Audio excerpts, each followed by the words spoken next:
Hi എല്ലാവർക്കും നമസ്കാരം. പുതിയൊരു വീഡിയോയിലേക്ക് എല്ലാവർക്കും സ്വാഗതം. ഇന്നത്തെ റെസിപ്പി നമ്മൾ KFC നിന്ന് ചിക്കനൊക്കെ കഴിക്കില്ലേ, അതേ ടേസ്റ്റിൽ ഉരുളക്കിഴങ്ങ് ഉപയോഗിച്ചുകൊണ്ട് പെട്ടെന്ന് തന്നെ റെഡിയാക്കി എടുക്കാൻ പറ്റാവുന്ന നല്ലൊരു അടിപൊളി സ്നാക്സിൻ്റെ റെസിപ്പി കേട്ടോ. കണ്ടതാ ഇതേപോലെ നന്നായിട്ട് കോട്ടിംഗ് ഒക്കെ വന്ന് ശരിക്കും ആ ഒരു KFC സ്റ്റൈലിൽ കിട്ടുന്ന അതേ ടേസ്റ്റിൽ തന്നെ നമുക്ക് വീട്ടിലും റെഡിയാക്കി എടുക്കാവുന്നതേ ഉള്ളൂ. അപ്പോൾ ദാ ഇതേപോലെ ടൊമാറ്റോ സോസിൻ്റെ ഒക്കെ കൂടെ നല്ല അടിപൊളിയായിട്ടിരുന്ന് വൈകുന്നേരം ചായക്ക് കഴിക്കാം. ട്രൈ ചെയ്ത് നോക്കുക. കമൻസ് ഒക്കെ ആണെന്നുണ്ടെങ്കിലും മറക്കാതെ അറിയിക്കുക കേട്ടോ. അതേപോലെ തന്നെ വീഡിയോക്ക് ഇഷ്ടമായിട്ടുണ്ടെങ്കിൽ ഒന്ന് ലൈക്ക് അടിച്ച് മറ്റുള്ളവരിലേയും കൂടി നമ്മുടെ റെസിപ്പി ഒന്ന് ഷെയറും കൂടി ചെയ്യാനായിട്ട് മറക്കല്ലേ. കണ്ടു നോക്കിയാലോ എങ്ങനെയാണ് നമ്മുടെ അടിപൊളി സ്നാക്സ് റെഡിയാക്കി എടുക്കുന്നതെന്ന്.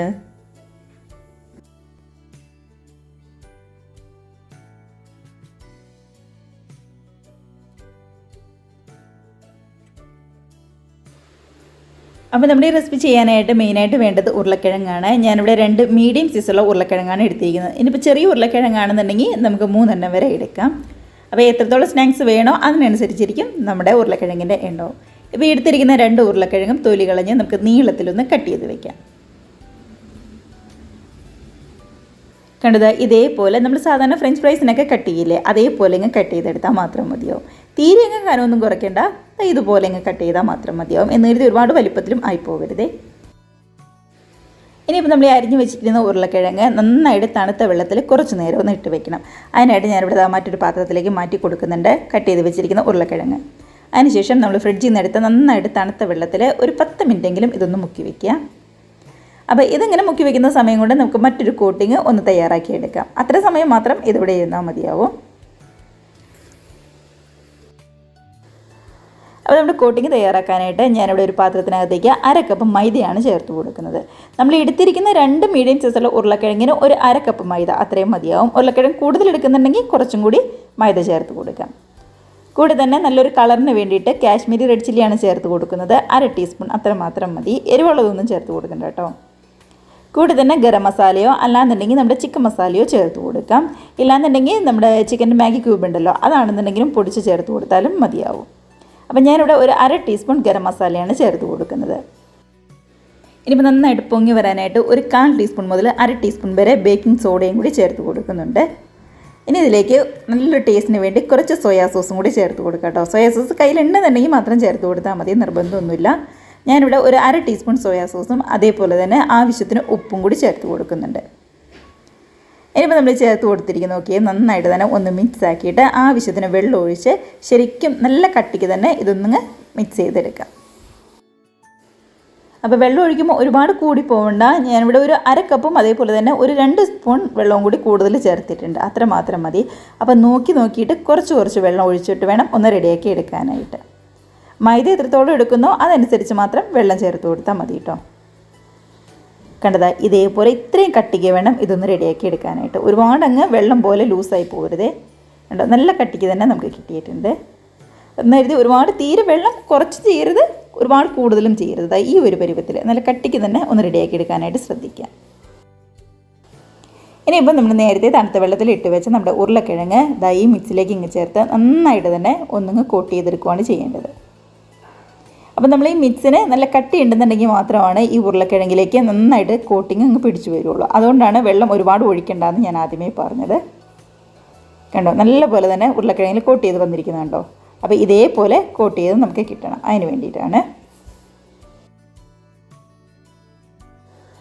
ഇനിയിപ്പോൾ നമ്മുടെ സാധാരണ KFCക്കൊക്കെ പുറമേ നല്ല ക്രിസ്പി ആയിട്ടുള്ളൊരു കോട്ടിങ് ഉണ്ടാവുമല്ലോ മൈദയും കൊണ്ട്. അതിന് വേണ്ടിയിട്ട് ഒരു 1/4 കപ്പ് മൈദയാണ് മറ്റൊരു പാത്രത്തിലേക്ക് ചേർത്ത് കൊടുക്കുന്നത്. ഇതിലേക്ക് കളറിന് വേണ്ടി മാത്രം കുറച്ച് കാശ്മീരി റെഡ് ചില്ലിയും അതേപോലെ തന്നെ ആവശ്യത്തിന് ഉപ്പും കൂടി നമ്മൾ ചേർത്ത് കൊടുക്കുന്നുണ്ട്. ഇനിയിപ്പോൾ കളറൊന്നും നിർബന്ധമില്ല എന്നുണ്ടെങ്കിൽ കാശ്മീരി റെഡ് ചില്ലി വേണമെന്നില്ല, ഉപ്പ് മാത്രം ചേർത്ത് കൊടുത്ത് പതുക്കെ ഒന്നിങ്ങ് മിക്സാക്കി എടുത്താൽ മാത്രം മതി. ഒരു സ്പൂൺ വെച്ച് എല്ലാം കൂടി നമ്മുടെ ആ മുളക് പൊടിയും ഉപ്പും നമ്മുടെ മൈദയിലേക്ക് നന്നായിട്ടൊന്ന് പിടിച്ച് വരാനായിട്ട് ശരിക്കും ഒന്നിങ്ങ് മിക്സ് ചെയ്തെടുക്കുക. കണ്ടോ, ഇത്രയും മതി. ഇനിയിപ്പോൾ നമ്മൾ നേരത്തെ കോട്ട് ചെയ്ത് വെച്ചിരിക്കുന്ന നമ്മുടെ ഉരുളക്കിഴങ്ങ് ഓരോന്നും ഈ മൈദയിൽ മുക്കി നേരെ എണ്ണയിലേക്കിട്ട് അങ്ങ് ഫ്രൈ ചെയ്തെടുത്താൽ മാത്രം മതിയാവും. ഇപ്പം ഞാനിവിടെ ഒറ്റ കോട്ടിങ് മാത്രമേ ചെയ്യുന്നുള്ളൂ. ഇനിയിപ്പോൾ വേണമെന്നുണ്ടെങ്കിൽ ഡബിൾ കോട്ടിങ് കൂടി നിങ്ങൾക്ക് ചെയ്തെടുക്കാവുന്നതേ ഉള്ളൂ. അതായത് ഇതേപോലെ ഒന്ന് കോട്ട് ചെയ്തിട്ട് വീണ്ടും നമ്മുടെ നേരത്തെ കുഴച്ച് വെച്ച മൈദയുണ്ടല്ലോ അതിനകത്തേക്ക് ഒന്ന് മുക്കി വീണ്ടും ഈ മൈദയിൽ ഒന്നും കൂടി ഒന്ന് കോട്ട് ചെയ്തെടുത്താൽ മാത്രം മതിയാവും. അപ്പോൾ കുറച്ചും കൂടി നല്ല കട്ടിക്ക് കിട്ടും.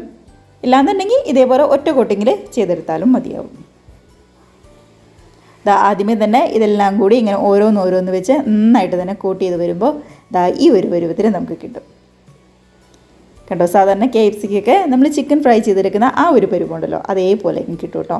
ഡബിൾ കോട്ടിങ് വേണമെന്നുണ്ടെങ്കിൽ ആദ്യമേ ഉരുളക്കിഴങ്ങെല്ലാം ഇതേപോലെ കോട്ട് ചെയ്ത് വെച്ചിട്ട് വീണ്ടും നമ്മുടെ മൈദയുടെ മിക്സിൽ മുക്കി പിന്നെ ഈ മൈദയുടെ കോട്ടിലും ഒന്നിങ്ങ് മുക്കിയെടുത്താൽ മാത്രം മതിയാവും.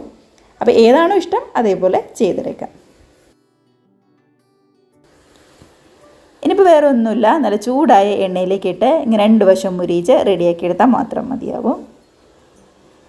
കണ്ടോ, എണ്ണയൊക്കെ നന്നായിട്ട് ചൂടായി കഴിഞ്ഞപ്പോൾ ഗ്യാസ് ഒരു മീഡിയം ഫ്ലെയിമിലേക്ക് മാറ്റി കൊടുക്കുക. അതിനുശേഷം നമ്മൾ റെഡിയാക്കി വെച്ചിരിക്കുന്ന ഉരുളക്കിഴങ്ങ് ഓരോന്നും ഇതേപോലെ അങ്ങ് എണ്ണയിലേക്ക് ഇട്ട് കൊടുക്കുക. അപ്പോൾ ഉരുളക്കിഴങ്ങ് ആയതുകൊണ്ട് തന്നെ വെന്ത് വരാനായിട്ട് ഒരുപാട് സമയമൊന്നും വേണ്ടി വരില്ല. ഒന്ന് നോക്കി നിന്നിട്ട് പെട്ടെന്ന് 2 വശവും അങ്ങ് റെഡിയായി കഴിയുമ്പോൾ കോരിയെടുക്കാവുന്നതേ ഉള്ളൂ. കണ്ടോ, നന്നായിട്ട് തന്നെ വന്നിട്ടുണ്ട്. ശരിക്കും നന്നായിട്ട് ആ പുറമെ കോട്ടിങ്ങൊക്കെ പിടിച്ച് നന്നായിട്ട് തന്നെ വന്നിട്ടുണ്ട്. കണ്ടോ, ഇതിപ്പോൾ സിംഗിൾ കോട്ടിങ് ചെയ്തപ്പോഴാണ് ഇത്രയും കട്ടിക്ക് നമുക്ക് കിട്ടിയത്. ഇനിയിപ്പോൾ ഡബിൾ കോട്ടിങ് ചെയ്തെടുക്കുകയാണെങ്കിൽ ഇതിലും കുറച്ചും കൂടി തന്നെ പുറം ഭാഗമൊക്കെയാണെങ്കിലും നല്ല പോലെ തന്നെ ക്രിസ്പി ആയിട്ട് നമുക്ക് കിട്ടും. നന്നായിട്ട് തന്നെ മുരിഞ്ഞ് വന്നപ്പോൾ കോരിയെടുത്ത് അങ്ങ് മാറ്റി വയ്ക്കുവാണ്. അതേപോലെ തന്നെ അടുത്ത ബാച്ച് നമുക്ക് ചെയ്തെടുക്കാം.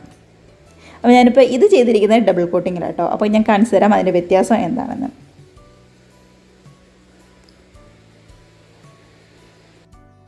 കണ്ടതാ, ഡബിൾ കോട്ടിങ്ങിൽ വരുമ്പോൾ കുറച്ചും കൂടി കട്ടിയായിട്ട് മേൽഭാഗം കുറച്ചും കൂടി നല്ല കട്ടിയായിട്ട് നമുക്ക് കിട്ടുന്നുണ്ട്. കണ്ടോ, ഇതാണ് ശരിക്കും പറഞ്ഞാൽ ആ വ്യത്യാസം. അപ്പോൾ സിംഗിൾ കോട്ടിങ്ങിൽ വരുമ്പോൾ അത്രയും കട്ടിയിട്ടില്ല, ഡബിൾ കോട്ടിങ്ങിൽ വരുമ്പോൾ കുറച്ചും കൂടി കട്ടിക്ക് കിട്ടും. ഇഷ്ടം ഏതാണോ, അല്ലെങ്കിൽ കുറച്ചും കൂടി കട്ടിയും കുറച്ചും കൂടി നല്ല ക്രിസ്പിനെസ്സും ഏതിനാണോ വേണ്ടത് അതേപോലെ ചെയ്തെടുത്തോളൂ കേട്ടോ. ഇവിടെ ഒരു പ്ലേറ്റ് നിറയെ നമുക്ക് കിട്ടിയിട്ടുണ്ട്. കുട്ടി സ്നാക്സ് പോലെ അടിപൊളിയായിട്ട് ഒരു പ്ലേറ്റ് നിറച്ച് തന്നെ നമുക്ക് കിട്ടിയിട്ടുണ്ട്. അപ്പോൾ ഇനി കയ്യിൽ 2 ഉരുളക്കിഴങ്ങൊക്കെ ഉണ്ടെന്നുണ്ടെങ്കിൽ നമ്മുടെ KFC സ്റ്റൈൽ ചിക്കൻ റെസിപ്പി ചെയ്യുന്ന പോലെ തന്നെ നമുക്ക് വീട്ടിലും ഇതേപോലെ ഉരുളക്കിഴങ്ങ് ഉപയോഗിച്ച് ചെയ്യാവുന്നതേ ഉള്ളൂ. കുട്ടീസിനൊക്കെ ആണെന്നുണ്ടെങ്കിലും ഉറപ്പായിട്ടും ഇഷ്ടമാവും.